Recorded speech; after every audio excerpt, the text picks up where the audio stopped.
find that many of us don't understand law until we go to prison or we go to jail.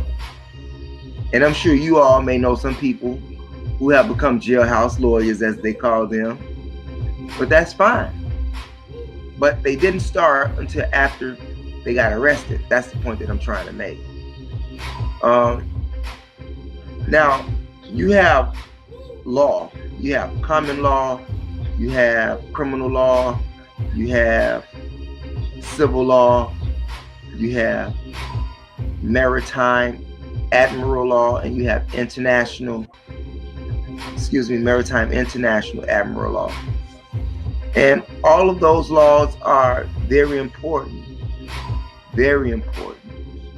But what does those laws really mean, and how does those laws really apply to you? Okay, we know that criminal law is when you break the law and you go to jail. Civil law is when you injure someone or you have a lawsuit against them, and they don't have to go to jail. You just have to come up with that cash and pay, right? Common law is everyday simple law. Common law is everyday simple law. And you can also tie the common law into somewhat of your inalienable rights. Maritime law and maritime international admiral law is a body of law that is for government and private properties, private entities such as shipping, such as vessels, such as banking and open water and international rules. Okay? Now, in that, all of these laws that I just described for you, okay, there's one law that it supersedes all laws. Supersedes all laws. And I don't care if it's criminal, civil, what have you. It's called the law of the sea. The law of water. Yeah. And according to my research, it has been permanently active that way since 300 BC. Okay? A good example of this actually took place in Louisiana. Remember they had the big BP oil spill in water? And that is part of the ocean, the Gulf, main ports that lead into the U.S. Now those fall up under the laws of the sea, the laws of water. And you too fall up under these laws. But I'm going to get to that.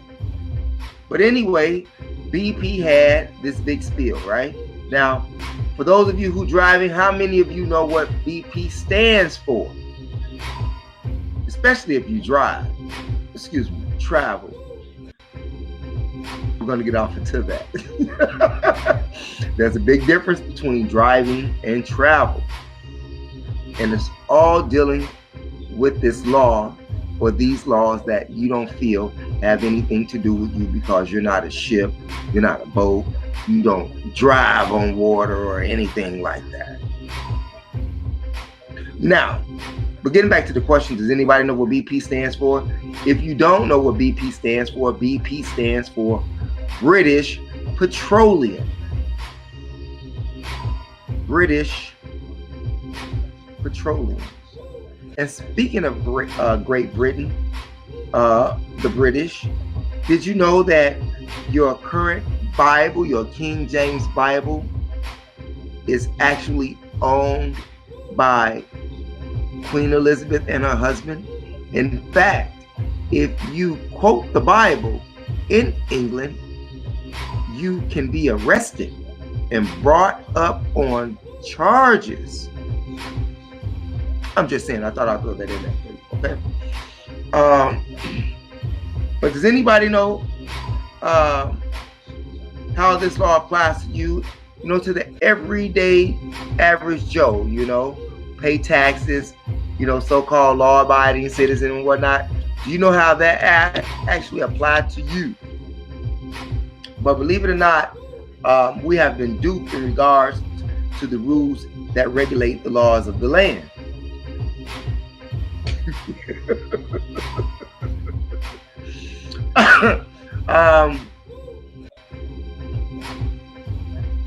Remember, the highest law is the law of the sea, regardless of what you thought. I'm just saying. And don't let anybody teach you other than that.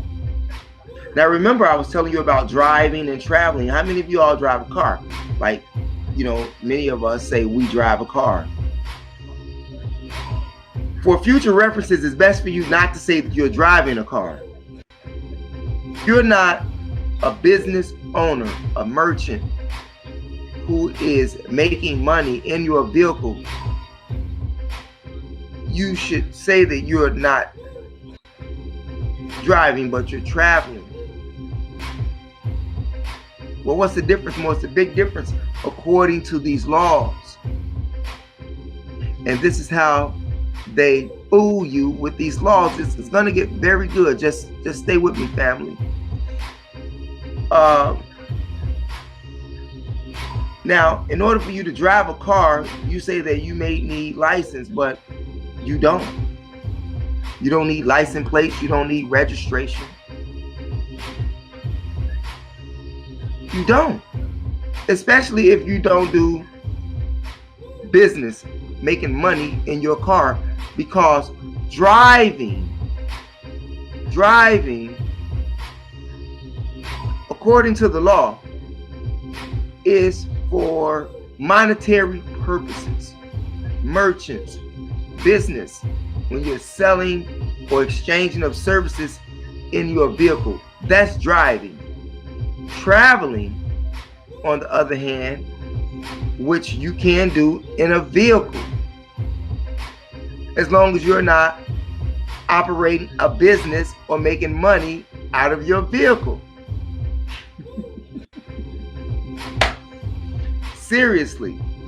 Now, this falls up under common law and inalienable rights. You don't need a registration of plates because the United States is a business. Okay? The whole United States is a business. And if you are a sovereign person, those rules don't apply to you. I mean, this is real talk. I'm going to give you case loads and everything. Don't trip. I got you. This is real shit. Okay?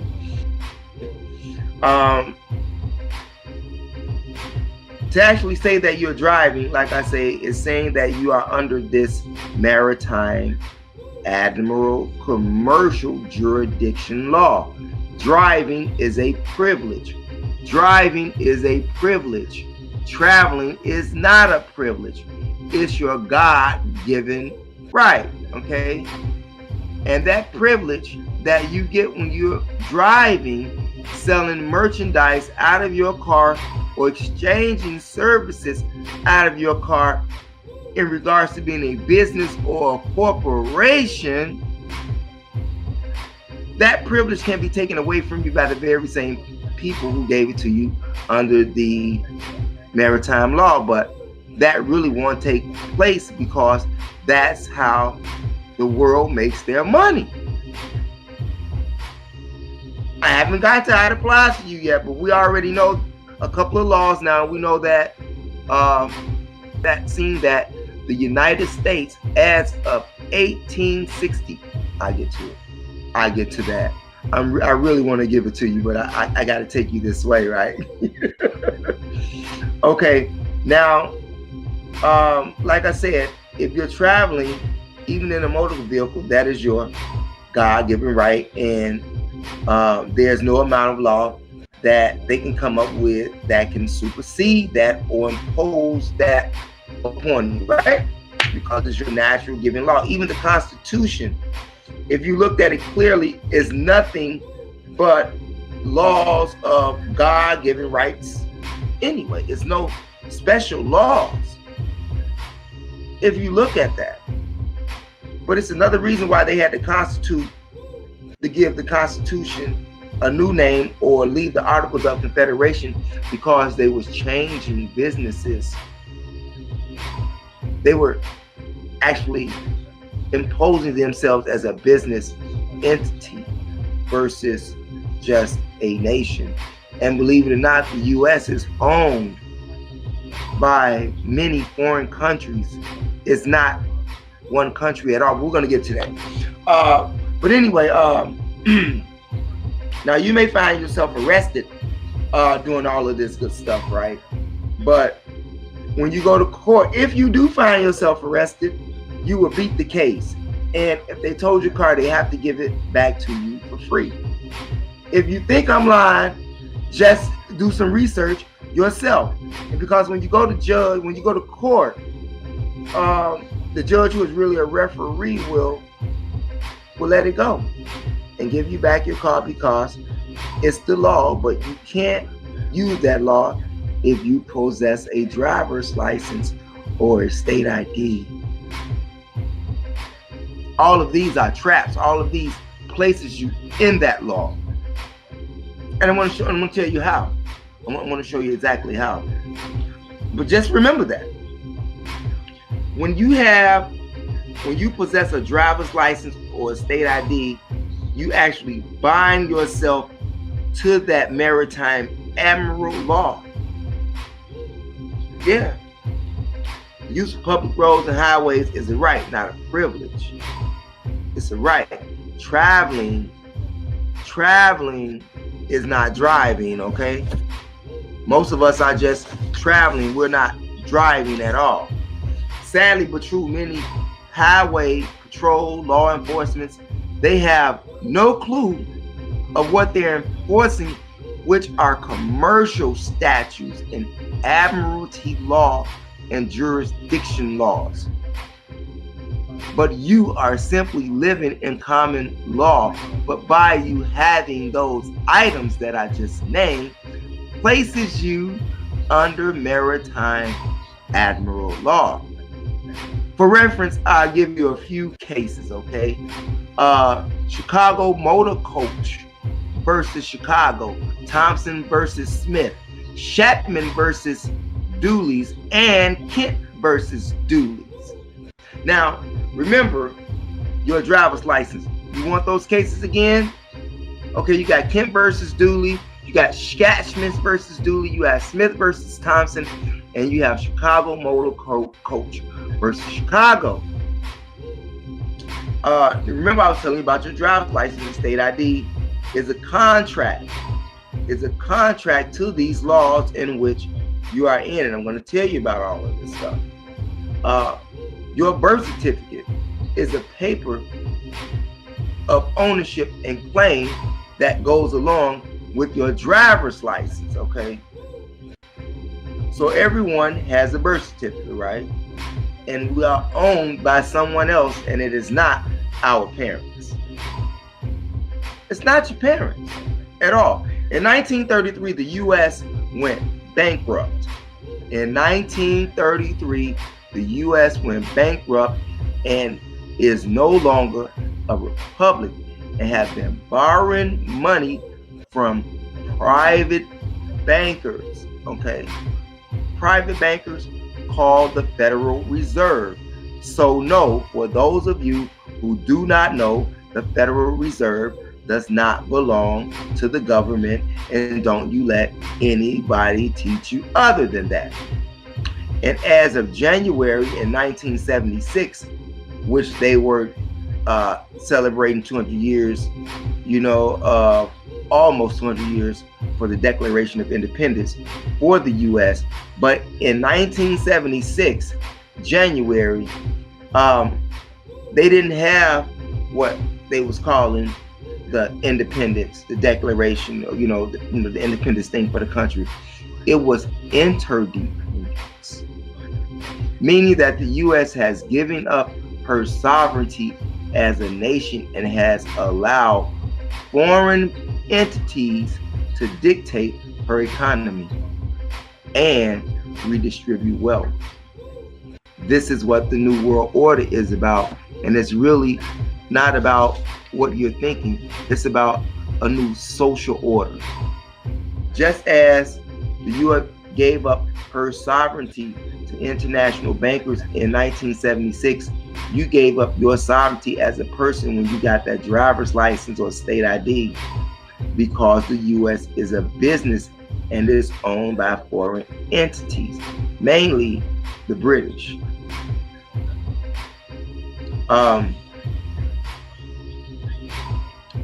The Arabs got a lot invested in the U.S. China has a lot invested in the U.S. India has invested in the U.S. This is why you don't have crimes committed against these people. You don't hear about them getting beat, tortured by cops, killed by cops, and no shit like that. You know why? Because the U.S. will begin to lose mad money because their nationality of people or their nation of people have money invested in this country that makes it operate. And you, black man and black woman, with your foolish self, to have power, but you don't use it. We have $1.2 trillion invested in this economy every year, but you still get beat down to the ground and shot down like a dog in the street. And the reason being is because you don't have anything.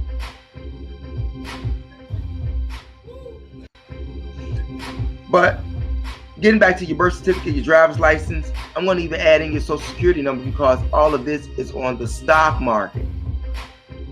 If you don't believe me, just look it up.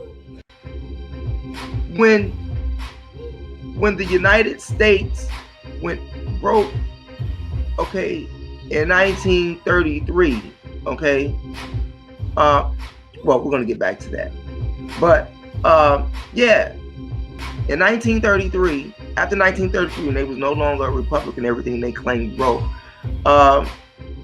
they had actually, the U.S. could not pay back the money that they was borrowing. And this is what this 1976 thing came to play about the interdependence. You can look this up. This is on the Freedom of Information Act, okay? Freedom of Information, anybody ever go on there? I know some people that do, but I'm talking about to some of you viewers who don't.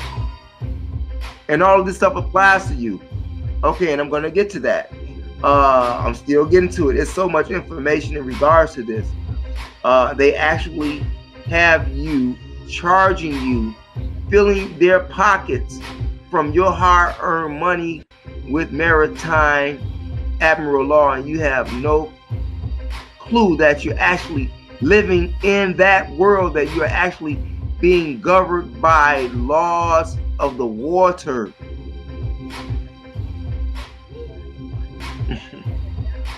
Oh my God. Now,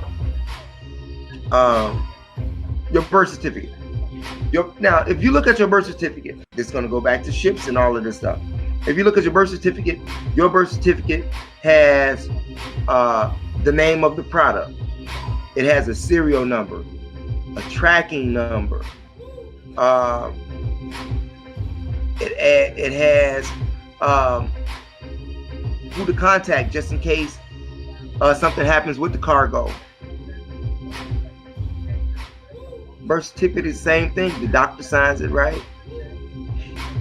The doctor signs your birth certificate, right? And they even look at our women as being a vessel, as a ship, because when you're birthed, when you are in your mother's womb, you are in a bag of water, and when your mother's womb, the water comes out the womb, or water bags break, you go through a birth canal, right? A birth canal. They charging you money because the money that they couldn't pay back that they borrowed from these foreign entities, they used you, the people of the U.S., as collateral to pay these people back. It's like a warehouse receipt or a manufacturing receipt that they have stating that we got these people X amount of money that's going to generate this money for us, so we need this here, and we're working on our system so that we can keep this money coming back to you. You really have to think about this stuff because it's really there. Now for your corporate name, now I want to get off into it. Now your state ID, if you look at your state ID, all of your initials on your state ID are capital letters, right? Right? On your birth certificate, on your driver's license, on your state ID, on some type of building permit, or what have you, marriage certificate, social security card, all of these are in capital letters, okay? Now remember, I told you that this birth certificate is a thing of ownership. Who owns you? Who owns you? Why is your birth certificate, social security number, all of that is on the stock market. When you get your driver's license and your state ID and all of this stuff, that is a pact with the corporation of the U.S. That is a pact. That's why they ask you, are you able to work in the U.S.? I mean, a U.S. citizen. When you say that you are a U.S. citizen, you are saying that you are part of their corporate entity. And that gives you a permit to work. Just like bachelor's degrees, law degrees, associate's degrees, these are literally permits to work in this country. Anyway, yeah, so like I said, when you have your letters all capitalized, you actually are a corporation in the pact that you've made with the business of the U.S. Okay, so you are no longer a natural person, you are a corporation, and with all of your letters being capital, which is really your fake name as a corporation. Your name is no longer capital and then lower cases. They're all capitals because you are part of their law because you made a contract with them. And it's all about money. It's all about money. When they could not pay the money back to the bankers, whom are all the Federal Reserve.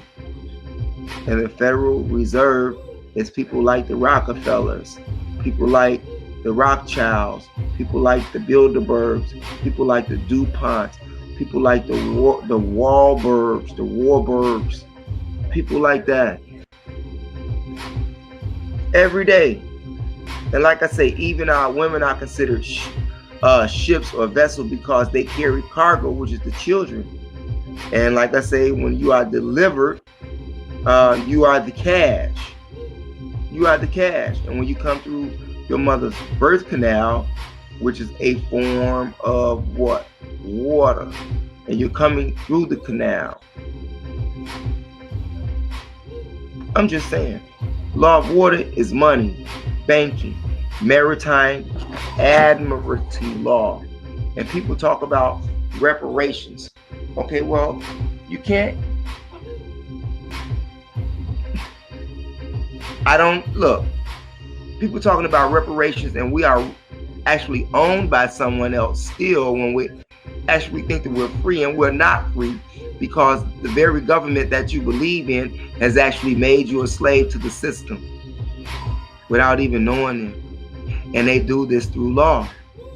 The Native Americans the so-called Native Americans got reparations. We didn't get it, and we're really Native Americans here. We was already here.